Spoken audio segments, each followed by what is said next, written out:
আজকের গল্প লেখক সৈয়দ মুস্তাফা সিরাজ রচিত তিব্বতী গুপ্তবিদ্যা। গুম্ফার ভেতর গা ছমছম করা অন্ধকার, কিচ্ছু দেখা যাচ্ছিল না। কিন্তু একটু পরেই টের পেলাম বাইরের উজ্জ্বল রোদ থেকে এসেছি বলেই এমন মনে হচ্ছে। অন্ধকারটা ক্রমশ ফিকে হয়ে গেল। তারপর চোখের দৃষ্টি যত পরিষ্কার হচ্ছিল ততই ভয় পাচ্ছিলাম। চৌকো বিশাল ঘরের ভেতর দুধারে দাঁড়িয়ে আছে যত সব ভয়ঙ্কর চেহারার মূর্তি। বিদঘুটে মূর্তিগুলো চোখ কটমট করে এমন ভঙ্গিতে আমার দিকে তাকিয়ে আছে যেন আর এক পা বাড়ালেই ঝাঁপিয়ে পড়বে আমার উপর। চোখের দৃষ্টি যখন একেবারে পরিষ্কার হয়ে গেল তখন মূর্তিগুলোকে দেখে জীবন্ত মনে হলো। এমনকি যেন তাদের ঘন ঘন শ্বাস প্রশ্বাসের চাপার শব্দও কানে শুনতে পেলাম। এই নির্জন পাহাড়ি গুম্ফায় খেয়ালবশে একা ঢুকে পড়াটা একদমই ঠিক হয়নি। সত্যের খাতিরে বলবো, আমি ভীতু লোক নই, ভূত প্রেত বিশ্বাস করি না। জীবনে কত সাংঘাতিক অবস্থায় পড়েছি, কিন্তু বুদ্ধি শুদ্ধি গুলিয়ে ফেলিনি। আজ এই গুম্ফার ভেতর আমার জ্ঞান বুদ্ধি সব গুলিয়ে যাচ্ছিল। মনে হচ্ছিল একটা নিষিদ্ধ জায়গায় ঢুকে পড়েছি। এক দল সাংঘাতিক জীবের পাল্লায় পড়ে গেছি। শুধু সাংঘাতিক হলেও কথা ছিল, এরা বুঝি বাস্তব পৃথিবীরই কেউ নয়, রূপকথার এক ভুতুড়ে এলাকার বাসিন্দা। হয়তো মানুষ দেখলেই এদের জিভ লক লক করে ওঠে। কয়েক মিনিট চুপচাপ দাঁড়িয়ে রইলাম। না, ভয় পেয়ে পালিয়ে যাওয়ার পাত্র আমি নই। আমার কোমরে রীতিমতো একটা অটোমেটিক রিভলভার আছে। কিংভূত প্রাণীগুলো যদি আমার ওপর হামলা করে, যা থাকে বড়াতে গুলি আমি ছুড়বই। তাতে এদের গায়ে গুলি বিঁধবে কিনা, এরা ভড়কে যাবে কিনা, সেটা কোনো কথা নয়। কথা হলো যে অন্তরে আমার সাহস বাড়বে এই গুলির শব্দে। ভয়ের সময় শব্দ একটা শক্তিশালী ব্যাপার। রাত বিরেতে একা কোথাও ভয় পেলে নিজের কাশির শব্দ কিংবা চেঁচামেচিয়ে কথা বললে গান করা মোক্ষম কাজ দেয়, সাহসও ফিরে আসে, ঠিক কিনা? মেজর হরগোবিন্দ সিং আমাদের দুজনের কাছে সায় চেয়ে একটু হাসলেন। আমি সায় দিয়ে বললাম, ঠিকই বলেছেন। তা আপনি কি সত্যি সত্যি রিভলভার করে গুলি ছোড়েন? মেজর বললেন, আপনার মাথা খারাপ নাকি? ব্যাপারটা আসলে যাকে বলে হ্যালুসিনেশন। মনের ভুল থেকেই চোখের ভুল, কানের ভুল। তিব্বতের বৌদ্ধ গুম্ফাগুলোর নতুন লোককে এভাবেই ভড়কে দেয়। ওসব গুম্ফা মহাযানী সম্প্রদায়ের বৌদ্ধদের প্রার্থনা ঘর। মহাযানীরা তন্ত্রমন্ত্র, গুপ্তবিদ্যা বা অকাল্টের চর্চা করে থাকেন। এসবের সাহায্যে নাকি তারা অলৌকিক শক্তিদের সঙ্গে যোগাযোগ করতে পারেন। কর্নেল সরকার, আপনি নিশ্চয়ই মাদাম ব্লাভাৎস্কির কাণ্ড কারখানা সম্বন্ধে জানেন। আমার ফ্রেন্ড, ফিলোসফার অ্যান্ড গাইড, স্বনামধন্য বুড়ো ঘুঘুমশাই চোখ বুজে ইজি চেয়ারে আরামে বসে চুরুট টানছেন। গলার ভেতর শুধু একটা অস্পষ্ট শব্দ করলেন। মেজর আমার দিকে তাকিয়ে বললেন, মাদাম ব্লাভাৎস্কি 19 শতকে সারা পৃথিবীতে হুলুস থুলুস কাণ্ড বাটিয়েছিলেন। মাদ্রাজের কাছে তিনি প্রেত চর্চার একটা আখড়াও বানিয়েছিলেন। ম্যাডাম বলতেন, তিব্বতের রহস্যময় সাধুরাই নাকি তার গুরু। এক গুরুর নাম ছিল কুট হুরমি। অদ্ভুত নাম। এই গুরু দিব্য শরীরে চোখের পলকে তার কাছে নাকি হাজির হতেন। কখনো ম্যাডামের প্রেত চর্চার আসরে শূন্য থেকে ছিটকে পড়তো গুরুদেবের চিঠি। এসব চিঠিকে উনি বলতেন মাস্টার্স লেটার্স। তবে ভারতের স্বাধীনতাবোধক, স্বদেশপ্রীতি এবং আত্মমর্যাদার জ্ঞান সঞ্চার ম্যাডামের প্রেরণা অনেক। সেজন্যেই তিনি ভারতে ছিলেন পরম শ্রদ্ধেয়া। এই রুশ মহিলার কাছে সত্যি আমরা ঋণী। এইবার ঘুঘু মশাই শ্রীযুক্ত কর্নেল নীলাদ্রি সরকারের কথাও শোনা গেল। চোখ বন্ধ, ঠোঁটের ফাঁকে চুরুট, সাদা দাড়ি চুলকে বললেন, ম্যাডাম ব্লাভাৎস্কি রাশিয়া থেকে ভাগ্যের খোঁজে মার্কিন মুলুকে পাড়ি দেন। যখন নিউ ইয়র্কে গুছিয়ে বসেন তখন তার বয়স 42। 1835 খ্রিস্টাব্দের 7ই সেপ্টেম্বর তার বাড়িতে এক ভদ্রলোক মিশরের মমিভূত হাজির করেন। তখনই থিওজফিক্যাল সোসাইটি নামে সর্বপ্রথম একটি প্রতিষ্ঠানের জন্ম হয়, সেই সন্ধ্যাতেই। তবে যাই রটুক, ম্যাডাম কদাচিৎ তিব্বতে যাননি।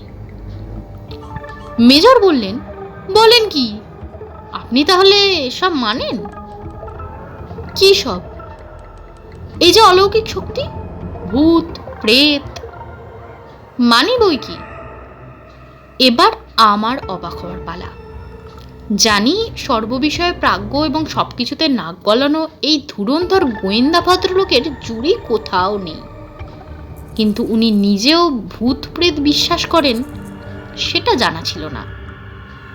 বললাম, কর্নেল নিশ্চয়ই রসিকতা করছেন।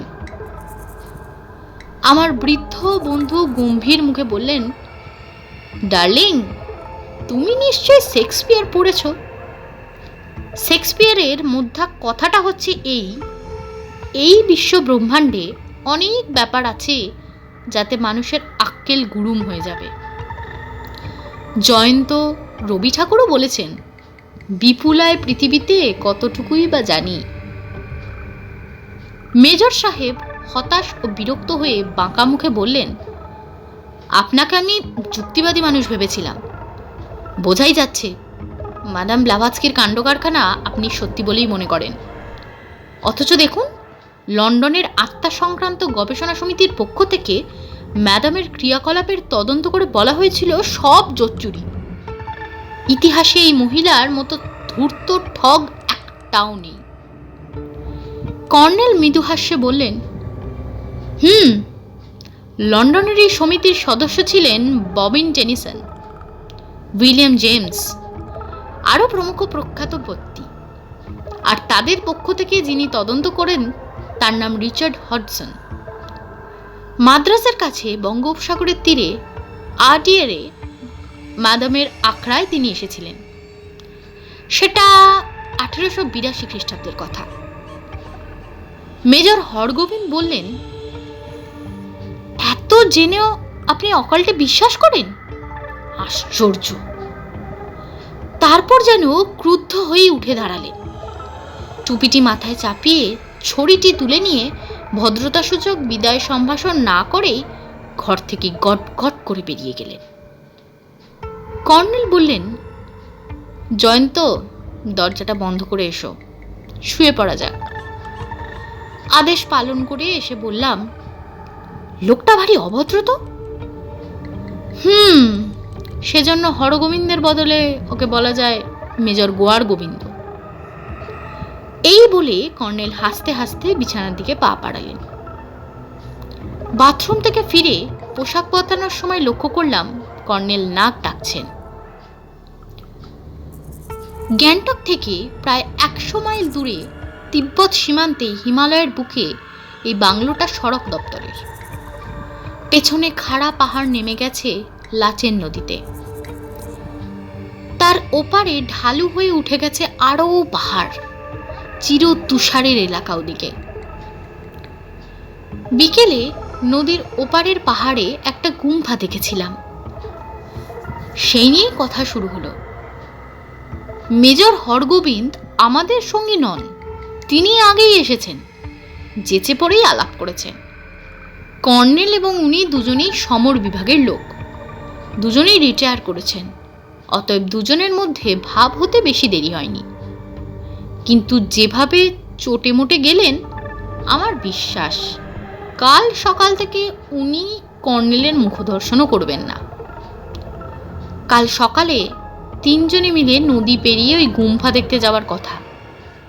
মনে হচ্ছে মেজর যদি যান, অন্য সময় যাবেন একা। কখন কখন যে ঘুমিয়ে পড়েছিলাম। তারপর দেখি একটা ভয়ঙ্কর ব্যাপার। একটা রাক্ষসে চেহারার প্রাণী, কতটা মানুষের মতো দেখতে, হাঁ করে আমার দিকে তেড়ে আসছে। ভয় পেয়ে চেঁচাবার চেষ্টা করলাম, গলা থেকে আওয়াজ বেরোলো না। প্রাণীটা অদ্ভুত গর্জন করতে লাগলো, কোথাও যেন ঘন্টা বেজে উঠল। তারপর ঘুম ভেঙে গেল। বুঝলাম দুঃস্বপ্ন নিছক। কিন্তু বাইরে কিছু ঘটছে, একটা হুলস্থুল কাণ্ড বেঁধে গেছে। ঝড় বৃষ্টিও শুরু হয়েছে। কিন্তু আশ্চর্য, কোথায় একটা ঘন্টা বেজে চলেছে ঢং ঢং করে। ঘন্টার শব্দটা বাড়ছে আবার কমছে। কখনো মনে হচ্ছে বাইরে নয়, আমার মাথার ভেতরই যেন বাজছে ঘন্টাটা।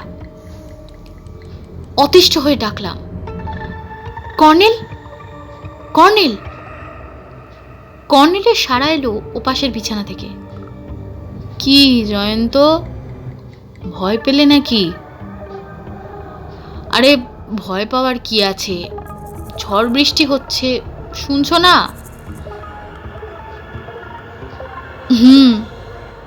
শুনছি, কিন্তু ঘন্টা বাজছে কোথায় বলুন তো? নদীর ওপারে, সেই গুম্বায়। কিন্তু ওখানে তো শুনেছি কেউ থাকে না। ঠিকই শুনেছ। তাহলে ওখানে এই দূরচোখে ঘন্টা বাজাচ্ছে কে? কেনই বা বাজাচ্ছে?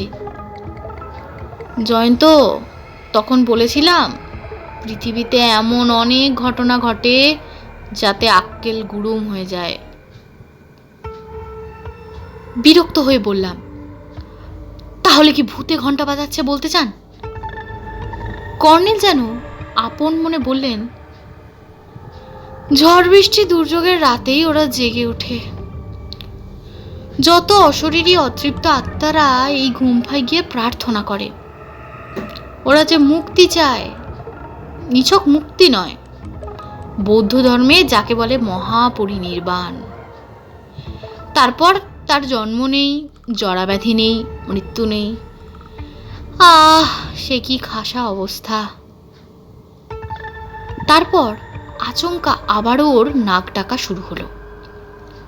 আমার কিন্তু আর ঘুম হলো না।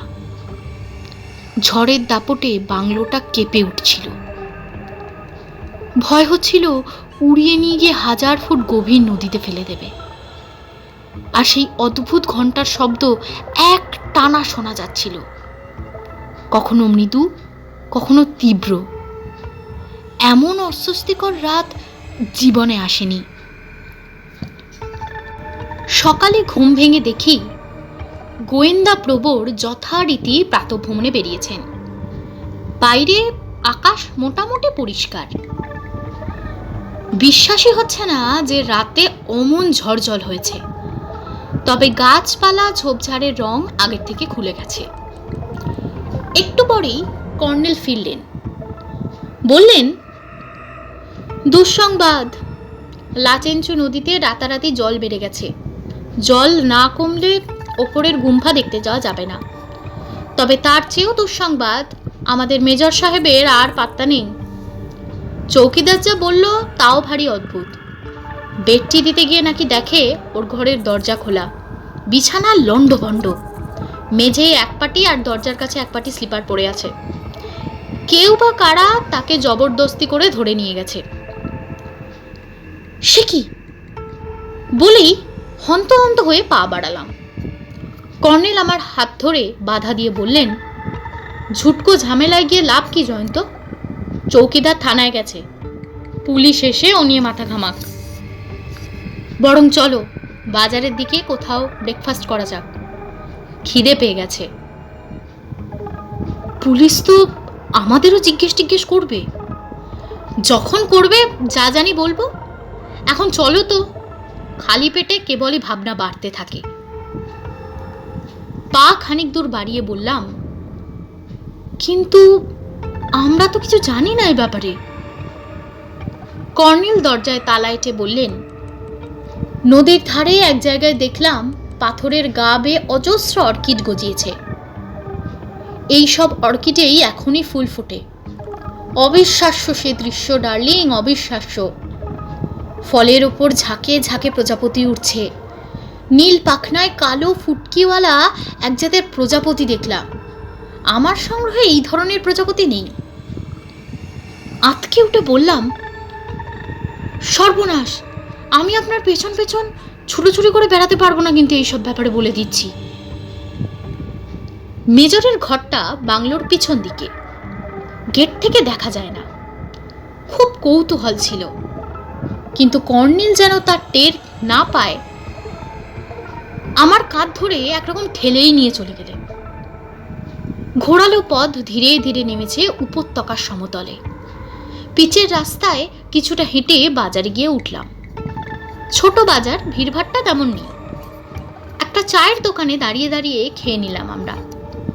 তারপর ডান দিকে একটা সবুজ ঘাসে ঢাকা মাঠ পেরিয়ে যেখানে পৌঁছলাম, সেখানে অজস্র এলোমেলো পাহাড়, যেন কোনো ঐতিহাসিক প্রাসাদেরও ধ্বংসাবশেষ। পাথরগুলোর ভেতর দিয়ে সংকীর্ণ পায়ে চলা ছোট্ট পথ। নদীর ধারে পৌঁছে কর্নেল এদিক ওদিক দেখে নিয়ে হঠাৎ চাপা গলায় বললেন, বসে পড়ো, বসে পড়ো। একটা পাথরের আড়ালে আমাকে টেনে বসিয়ে দিয়ে উনি গলায় ঝুলন্ত বাইনোকুলারটা চোখে রেখে নদীর ওপরে কিছু দেখতে থাকলেন। জিজ্ঞেস করলাম, ব্যাপারটা কি বলুন তো? কর্নেল মুচকি হেসে বাইনোকুলারটা আমাকে দিলেন। চোখে রেখে যা দেখলাম তাতে আমি হতভম্ব। নদীর ওপারে পাহাড়ের গায়ে একটা চওড়া চাতালে দাঁড়িয়ে আছে দুটো লোক। তাদের একজন স্বয়ং মেজর হরগোবিন্দ। মুখের চেহারা অস্পষ্ট বলে দ্বিতীয় লোকটাকে চিনতে পারলাম না। দুজনে কি যেন পরামর্শ করছে। কর্নেল বললেন, মেজর সাহেব কার সঙ্গে কথা বলছেন চিনতে পারছো জয়ন্ত?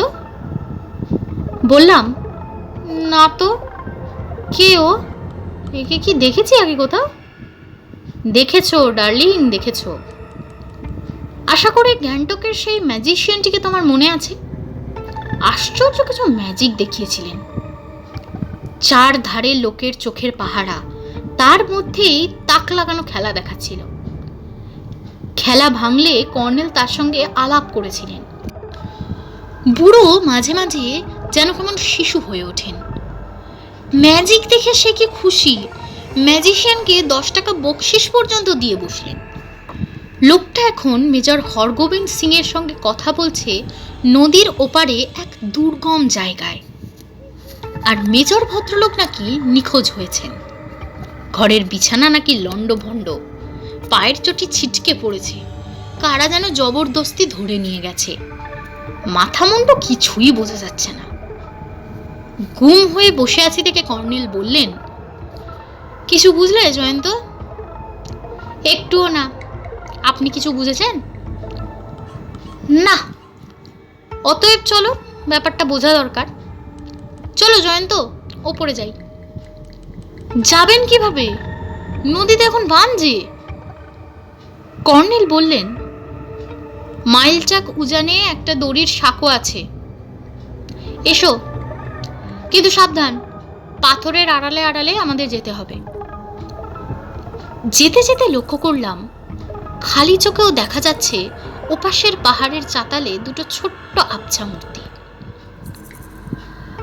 আমার বৃদ্ধ বন্ধুটির শারীরিক দক্ষতা দেখলে তাক লেগে যাবে।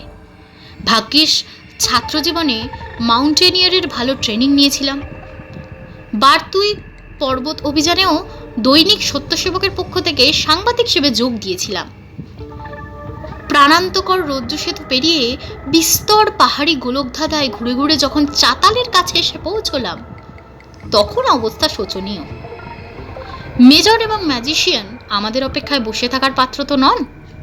বেমালুম নিপাত্তা হয়ে গেছেন। হবেনি এ তো জানা কথাই। কর্নেলও কম গোয়ার নন।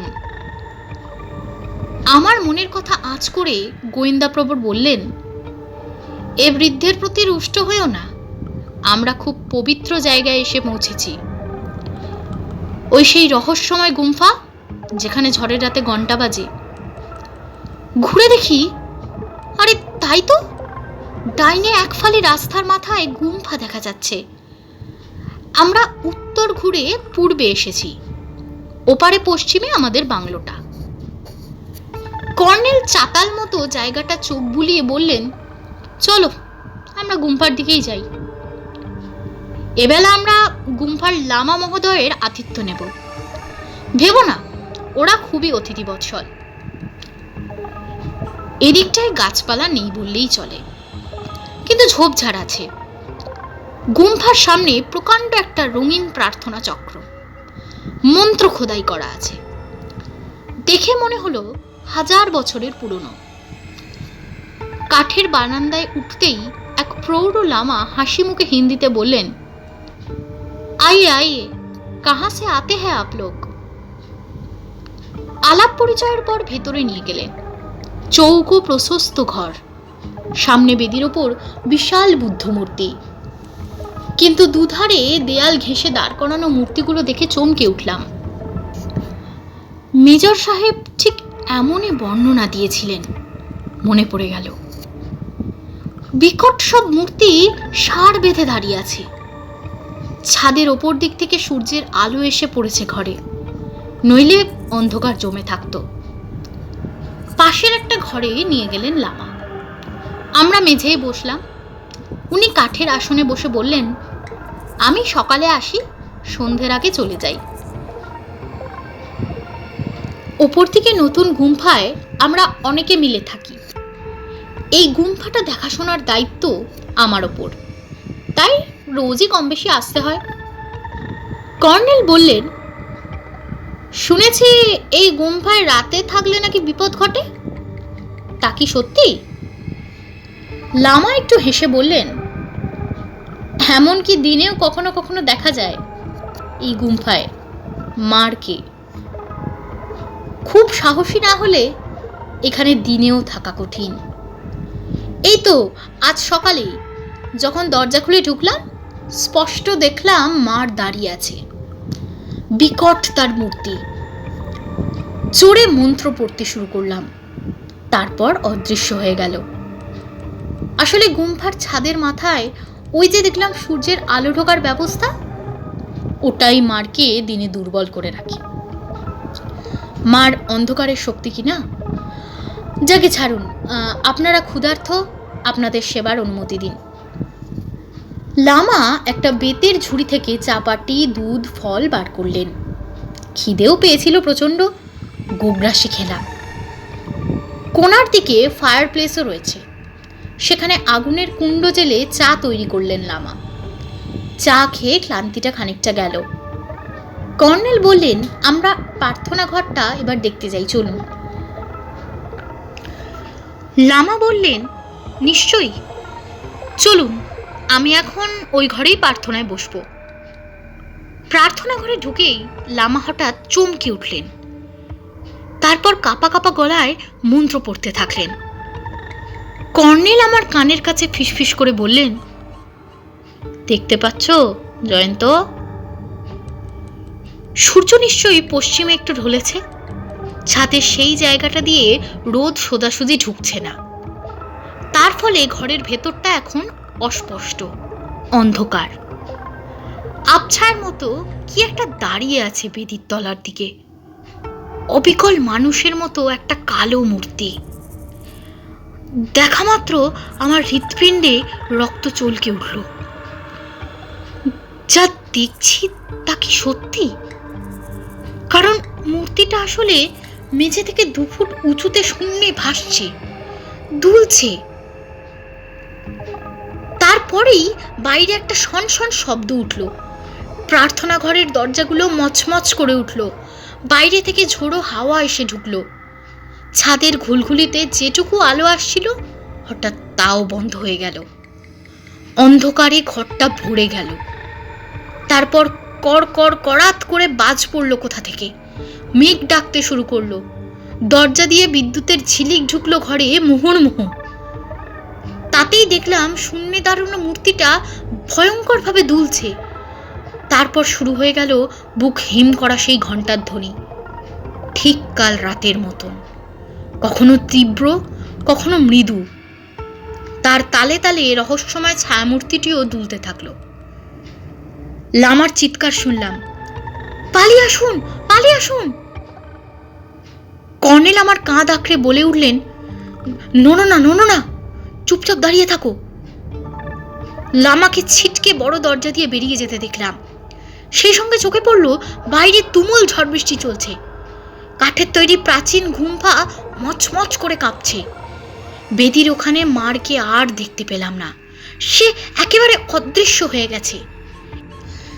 এদিকে ঘন ঘন বাজ হাঁকড়াচ্ছে, কানে তালা ধরে যাচ্ছে মেঘের গর্জনে, বিদ্যুতের তীব্র ছটায় এসে ঢুকছে ঘরের ভেতর। ভয়ে আমরা চোখ বুজে ফেলেছি। বিকট মূর্তিগুলো যেন এগিয়ে আসছে আমাদের দিকে। কতক্ষণ মারের এই উপদ্রব চলল তা বলা সত্যিই কঠিন। যখন সব শান্ত হলো তখন কর্নেল ফিস ফিস করে বললেন, এসো জয়ন্ত, লামার ঘরে একটা হারিকেন দেখেছি, সেটা জেলে নিয়ে আসি। হারিকেনটা জেলে দুজনে প্রার্থনা করে ফিরে এলাম। বিকট মূর্তিগুলোকে সেই আলোয় বড় ভয়ঙ্কর দেখাচ্ছিল। তবে কর্নেল কি করতে চান বুঝতে পারছিলাম না। বুদ্ধ মূর্তির কাছে গিয়ে উনি হঠাৎ অস্ফুটস্তরে বলে উঠলেন, সর্বনাশ, মার বেচারা এখানে পড়ে আছে দেখছি। বেদির নিচে বাঁ দিকে একটা মূর্তির পায়ের কাছে উপুড় হয়ে কেউ পড়ে আছে। কর্নেল গুম হয়ে বললেন, বেচারা মার পড়েছেন জয়ন্ত। তাহলে যাকে দেখে মার ভেবে লামা ভয় পেয়ে পালিয়ে গেলেন এবং আমারও হৃদকম্প হচ্ছিল, তিনি আসলে মেজর সাহেব। কিন্তু আশ্চর্য, ওকে শূন্যে দাঁড়ানো দেখছিলাম কেন? কর্নেল হারিকেন তুলে ছাদের দিকটা দেখলেন, বললেন, এই দেখো জয়ন্ত, কড়িকাঠের আটায় আংটা থেকে একটা ছেঁড়া দড়ি ঝুলছে। আমরা যখন ওপাশের ঘরে লামার কাছে ছিলাম তখনই ওকে কেউ বা কারা খুন করে দড়ি বেঁধে ঝুলিয়ে দিয়ে গেছে এখানে। দড়িটা ছিঁড়ে মেজর সাহেবের মরা পড়ে গেছে মেঝেতে। আমরা যাতে ভয় পেয়ে গুম্ফা থেকে পালিয়ে যাই তার জন্যই এই কাণ্ড করা হয়েছে। কর্নেল বিশাল বেদির ওপর উঠে গেলেন, তারপর উত্তেজিতভাবে ডাকলেন, দেখে যাও জয়ন্ত। গিয়ে দেখি বুদ্ধ মূর্তির পিঠের দিকটা ভাঙা, মূর্তির খোলের মধ্যে কতকালের পুরনো এক গাদা পুঁথি তছনছ অবস্থায় রয়েছে। কেউ বা কারা মরিয়া হয়ে কিছু হাতড়েছে, গুপ্তধন ছিল। বললাম, কর্নেল, মেজরকে খুন করে সেই ম্যাজিশিয়ান বেটা গুপ্তধন হাতিয়ে পালিয়েছে মনে হচ্ছে। তাছাড়া আর কোনো ব্যাখ্যা হয় না আমার মনে হয়। বুটের শব্দ তুলে এক দল পুলিশ ঢুকলো গুম্ফায়। কর্নেল ভারী গলায় বললেন, আমাদের দুর্ভাগ্য মিস্টার শর্মা, যা ঘটবার ঘটে গেছে। পরদিন সকালে বাংলোর বারান্দায় বসে কর্নেলের কাছে রহস্য কথা শুনছি। Police officer mister Prabhudayal Sharma এলেন, বললেন, এইমাত্র মর্গ থেকে আসছি। আশ্চর্য ব্যাপার কর্নেল, ডেড বডির মুখে কথা কেড়ে নিয়ে কর্নেল বললেন, নকল দাড়ি, অর্থাৎ মরাটা মেজরের নয়, ম্যাজিশিয়ান ততিরামের। মিস্টার শর্মা অবাক হয়ে বললেন, জানতেন নাকি? তো তখন বলেননি? বললে পুলিশ মহলে রটত, হরগোবিন্দ সাবধান হয়ে যেত, তাকে ধরতে পারতেন না সহজে। বলেই কর্নেল চুরুর ধরাতে মন দিলেন। শর্মা বললেন, হরগোবিন্দ ধরা পড়েছে গ্যাংটকে। সে মোটেই মিলিটারি লোক নয়, খুব পুরনো দাগি আসামি। ততিরামের কাছে তিব্বতী গুপ্তবিদ্যার পুঁতি ছিল একটা, তাতে এই গুম্ফার বুদ্ধমূর্তির ভেতরে একটি পদ্মরাগ মুনিরও হদিশ ছিল। ততিরামের একা সাহস হয়নি, তাই হরগোবিন্দের সাহায্য নিয়েছিল। তবে হরগোবিন্দ চালটা চেনেছিল ভালো। তাকে কেউ ধরে নিয়ে গিয়ে খুন করেছে, এই ব্যাপারটা তাকে আত্মগোপনের সময় দিত অনেকখানি। ভাগ্যিস আপনি টের পেয়েছিলেন। কর্নেল বললেন, পরশু রাতে ঝড়ের আগে বাইরে পায়ের শব্দ শুনে উঁকি মেরে দেখি মেজর সাহেব এবং ততিরাম বাংলো থেকে নেমে যাচ্ছে। বারান্দার লনে আলো পড়ছিল, তা না হলে কিছুই টের পেতাম না। বললাম, কিন্তু ঝড়ের সময় ঘন্টা কোথায় বাজে? কর্নেল বললেন, গুম্ফার ভেতর ছাদে ঝুলন্ত ঘন্টাটা ঝড়ের ধাক্কায় দোলে।